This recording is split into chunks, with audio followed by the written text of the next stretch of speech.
नमस्कार बंधुरा रूपास किचेने सबाइके स्वागतम। आटा मयदा सुजी छाड़ा दारुण स्वादेर एकटा ब्रेकफास्टेर रेसिपि आजके आमी आपनादेर संगे शेयर करब। এই রেসিপিটা खूब कम समयेर मध्य तैरी करे नेওয়া যায় আর খেতেও হয় খুবই সুস্বাদু। তাহলে চলুন রেসিপিটি দেখে নেওয়া যাক। এখানে আমি একটা মিডিয়াম সাইজের বাঁধাকপি 4 ভাগের 1 ভাগ নিয়ে ছোট ছোট করে কেটে নিয়েছি। একটা বড় সাইজের গাজরকে ছোট ছোট করে কেটে নিয়েছি। দুটো বড় সাইজের পেঁয়াজকে ছোট ছোট করে কেটে নিয়েছি। সবকিছুকে একটা বাটির মধ্যে ঢেলে নেব। বাটির মধ্যে ঢেলে নেওয়ার পর এর মধ্যে দিয়ে দেব 1 মুঠো ধনেপাতা কুচি, 3টে কাঁচা লঙ্কাকে কুচিয়ে নিয়ে দিয়ে দেব। কাঁচা লঙ্কাটা চাইলে আপনারা বাড়িয়ে কমিয়ে নিতে পারেন। 1 টেবিল চামচ চিলি ফ্লেক্স দিয়ে দেব। দিয়ে দেব 1 প্যাকেট ম্যাগির মশলা। ম্যাগির মশলার পরিবর্তে আপনারা গরম মশলার গুঁড়ো ব্যবহার করতে পারেন।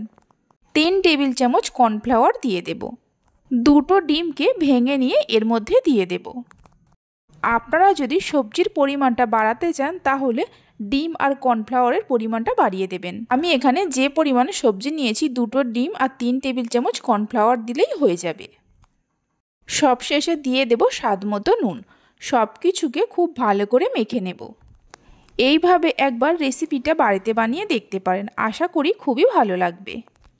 বানাতে খুব বেশি সময়ের প্রয়োজন পড়ে না। সবকিছুকে একসঙ্গে মেখে নেওয়া হয়ে গেছে। এই রেসিপিটা সঙ্গে সঙ্গেই তৈরি করে নিতে হবে, এটা রেস্টে রাখার প্রয়োজন নেই। গ্যাসের ওপর একটা ফ্রাইং প্যান বসিয়ে ফ্রাইং প্যানের মধ্যে অল্প কিছুটা সাদা তেল দিয়ে তেলটা ফ্রাইং প্যানের চারিদিকে ভালো করে ব্রাশ করে নেব। তেলটা ব্রাশ করে নেওয়ার পর গ্যাসের ফ্লেমটা হাইতে করে ফ্রাইং প্যানটা খুব ভালো করে গরম করে নেব। ফ্রাইং প্যানটা গরম হওয়ার পর কিছুটা করে সবজির মিশ্রণ নিয়ে এইভাবে দিয়ে দেব। এই সময় গ্যাসের ফ্লেমটা মিডিয়ামে করে রাখতে হবে। সবজির মিশ্রণটা ফ্রাইং প্যানের মধ্যে দেওয়ার পর মিডিয়াম ফ্লেমে এইভাবে মিনিট 2-3 রেখে দেব। 3 মিনিট পর একটা করে এইভাবে উল্টে দেব। সবগুলোকে উল্টে দেওয়ার পর মিডিয়াম ফ্লেমে আরও মিনিট 2-3 এইভাবে রেখে দিতে হবে।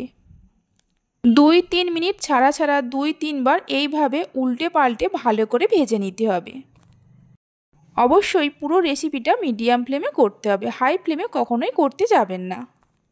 মিডিয়াম ফ্লেমে 2-3 মিনিট ছাড়া ছাড়া 2-3 বার উল্টে পাল্টে দেওয়ার পর ওপর থেকে অল্প একটু সাদা তেল দিয়ে দেব। তেলটা দিয়ে আরও 1-2 মিনিট মিডিয়াম ফ্লেমে ভেজে নেব। এই রেসিপিটা আপনারা চাইলে বাটার দিয়েও তৈরি করতে পারেন। 2 সাইড উল্টে পাল্টে ভালো করে ভেজে নেওয়া হয়ে গেছে।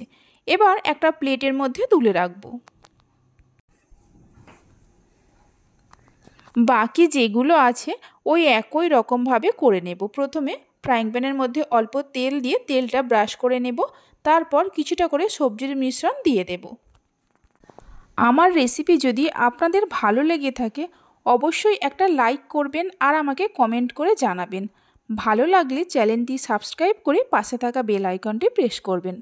তাহলে আমি যখনই কোনো রেসিপি দেব খুব সহজেই দেখে নিতে পারবেন। সবগুলোকে তৈরি করে নেওয়া হয়ে গেছে। এবার একটাকে আমি ছিঁড়ে নিয়ে দেখাচ্ছি, দেখুন কত সুন্দর হয়েছে। এইভাবে অবশ্যই একবার বাড়িতে বানিয়ে দেখতে পারেন। ভিডিওটা আমি এখানেই শেষ করছি। আপনারা সবাই ভালো থাকবেন, সুস্থ থাকবেন। ধন্যবাদ।